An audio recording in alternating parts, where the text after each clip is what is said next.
بسم اللہ الرحمن الرحیم السلام علیکم ورحمۃ اللہ وبرکاتہ۔ میں ہوں عمر فاروق اور ہمارا چینل رد حنفیت میں ایک بار پھر آپ کو خوش آمدید کہتا ہوں۔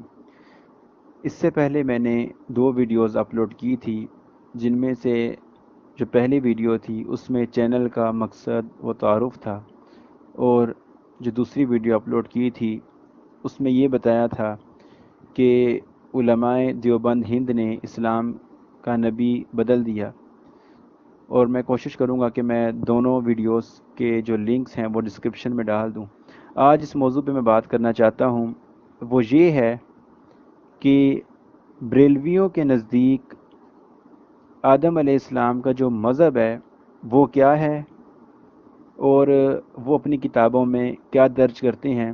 اس سے پہلے میں یہ کوشش کرتا ہوں کہ ان کی جو کتاب ہے مقابیس المجالس، جو کہ حضرت خواجہ غلام فرید کے ملفوظات ہیں، اس کا اگر ہم صفحہ نمبر دیکھتے ہیں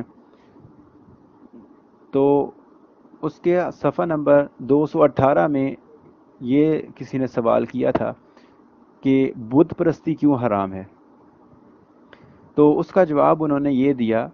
یہ ایک پورا پیراگراف جو شروع ہوتا ہے، اس کے شروع میں لکھتے ہیں کہ وحدت الوجود کو حق تسلیم کرنے کے بعد یہ سوال پیدا ہوتا ہے کہ جب خدا کے سوا کوئی اور کا کوئی وجود ہی نہیں ہے تو سب خدا کا وجود ہے، تو پھر بت پرستی کیوں ممنوع ہے۔ تو میں یہ پہلے بتا دوں کہ وحدت الوجود کا عقیدہ یہ ہوتا ہے کہ ایک انسان اللہ تعالیٰ کی اتنی عبادت کرے، وہ اتنا اللہ اللہ کرے کہ اللہ اس میں سما جائے، وہ خود ہی اللہ بن جائے۔ اسے کہتے ہیں عقیدہ وحدت الوجود۔ تو اس کے آگے جو عبارت تھی اس میں یہ لکھا ہے، جو پیچھے ایک سوال ہوا تھا کہ بت پرستی کیوں ممنوع ہے، تو لکھتے ہیں کہ اس کا جواب یہ ہے کہ بت خدا نہیں ہے، بلکہ خدا سے جدا نہیں ہے۔ آگے وہ مثال لکھتے ہیں کہ مثال کے طور پر زید کا ہاتھ زید نہیں ہے، لیکن زید سے جدا نہیں ہے۔ یعنی کہ اس مثال دینے کے بعد یہ معلوم ہوا کہ بت جو ہے وہ اللہ تعالیٰ نہیں ہے، وہ خدا نہیں ہے، لیکن وہ خدا سے جدا بھی نہیں ہے۔ یعنی کہ جو بت ہے وہ اللہ تعالیٰ کا ایک حصہ ہے، اللہ تعالیٰ کا ایک جز ہے۔ جیسے وہ مثال میں یہ ثابت کرنا چاہ رہا ہے کہ جیسے زید کا ہاتھ وہ زید نہیں ہے، بلکہ وہ زید کا ایک جز ہے، اسی طرح اللہ تعالیٰ جو ہے وہ بت نہیں ہے، لیکن وہ بت سے جدا بھی نہیں ہے، یعنی کہ وہ بت کی طرح ہی ہے، بت کا ایک حصہ ہی ہے۔ ٹھیک ہے، اگر ہم آگے چلتے ہیں تو ہم دیکھتے ہیں کہ رام چندر جی اور کرشن جی یہ بھی ہندو مت میں تھے، تو ان کو بھی ان کے بارے میں یہ کیا کہتے ہیں۔ تو اگر یہی کتاب مقابیس المجالس، اس کا آپ صفحہ نمبر 388 دیکھتے ہیں تو اس میں رام چندر جی اور کرشن جی کا ایک ٹاپک لکھا ہے، ہیڈنگ دی ہے۔ اس کے بعد دیکھتے ہیں، اس کے بعد کسی نے عرض کیا کہ سری کرشن جی اور رام چند صاحب فقیر اور درویش تھے یا نہیں؟ تو اس کے جواب میں وہ کہتے ہیں کہ آپ نے فرمایا کہ تمام اوتار اور رشی لوگ اپنے اپنے وقت کے پیغمبر اور نبی تھے، ان میں سے ہر ایک کے پاس کتاب ہے، چنانچہ 4 وید زبان سنسکرت میں آج بھی موجود ہیں، اور ان میں سے ہر نبی لوگوں کی رسومات بد کو توڑنے کے لیے مبعوث ہوا ہے۔ ٹھیک ہے، آگے لکھتے ہیں، لیکن جب ہندو لوگوں میں برہموں کی قدر و منزلت حد سے زیادہ ہونے لگی، برہموں نے یہ مشہور کر دیا کہ خلق کی حق تک رسائی ان کی وسعت کے بغیر ناممکن ہے۔ ان فاسد عقائد کو مٹانے کے لیے مہاتما بدھ مبعوث ہوئے، یعنی کہ جو مہاتما بدھ ہیں ان کو بھی نبی بنایا ہوا ہے۔ انہوں نے پھر آگے لکھتے ہیں، انہوں نے حکم دے دیا کہ جو شخص برہمن کو قتل کرے گا نجات پائے گا۔ پھر آگے لکھتے ہیں کہ جب گاؤ پرستی یعنی کہ گائے کی جو پوجا کرنا ہے، گاؤ پرستی کی رسم زور پکڑ گئی تو سری کرشن جی مبعوث ہوئے، یعنی کہ ان کے مطابق جو سری کرشن جی ہیں وہ بھی نبی ہیں۔ آگے لکھتے ہیں کہ سری کرشن جی مبعوث ہوئے جنہوں نے گاؤ پرستی کو ختم کیا، یہاں تک کہ وہ گائے کی کھال پر بیٹھ کر کھانا کھاتے تھے، اور گائے کی قربانی کے علاوہ آپ کثرت سے گائے ذبح کرتے تھے۔ ان لوگوں میں اگرچہ عادات اور عبادت کے فروع میں اختلاف ہے، لیکن اصل سبب ایک ہے، یعنی رجوع الی اللہ اور توحید۔ آگے مذہب زرتشت کے بارے میں وہ لکھتے ہیں کہ اس کے بعد فرمایا کہ زرتش صاحب بھی کی نبوت بھی ایک طرح سے حدیث شریف سے ثابت ہوتی ہے۔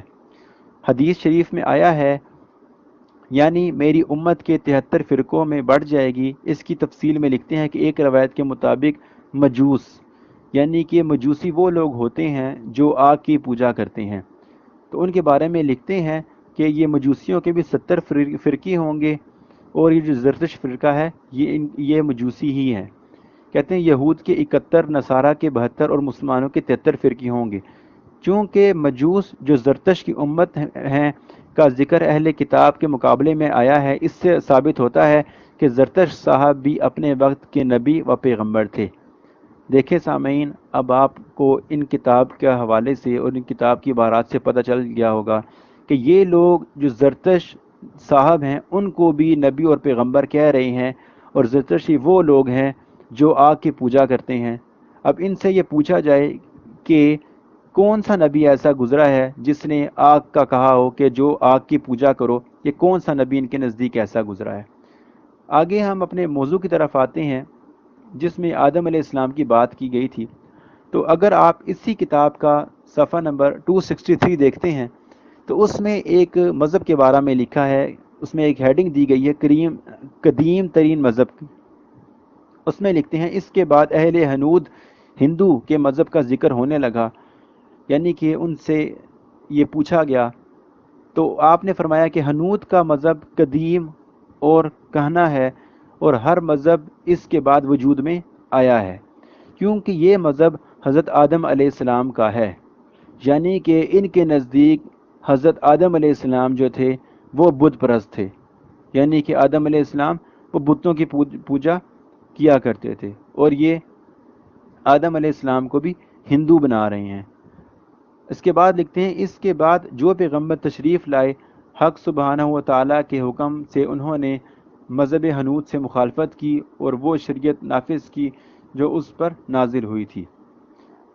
اب ان سے پوچھا جائے کہ ہندو تو آدم علیہ السلام کی بہت بعد کی پیدائش ہیں، اور طوفان نوح کے بعد بت پرستی شروع ہوئی تھی، تو آدم علیہ السلام کی وفات کے بعد نوح علیہ السلام پیدا ہوئے تھے۔ یہ کہاں کی بات کہاں سے جوڑ رہے ہیں، اور آدم علیہ السلام کو یہ ہندو بنا رہے ہیں؟ بہت افسوس کی بات ہے ان کے لیے۔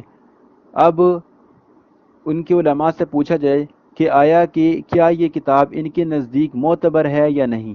اگر معتبر ہے تو اس میں یہ چیزیں کیوں لکھی ہوئی ہیں، اور کیا وہ ان چیزوں کا اقرار کرتے اور اس پر اتفاق کرتے ہیں؟ بہت افسوس ہوا یہ حوالہ جات پڑھ کے کہ بریلوی لوگ ان چیزوں کی پیروی کرتے ہیں۔ اللہ تعالیٰ سے دعا ہے کہ اللہ تعالیٰ ہم سب کو حق سمجھنے کی توفیق عطا فرمائے۔ اگر آپ کو یہ ویڈیو پسند آئے تو اس کو ضرور لائک کریں، نیچے لال کلر میں سبسکرائب لکھا اس کو سبسکرائب بھی کریں، اور اپنے دوستوں سے شیئر کریں تاکہ حق سب کو پہنچ سکے۔ السلام علیکم ورحمۃ اللہ وبرکاتہ۔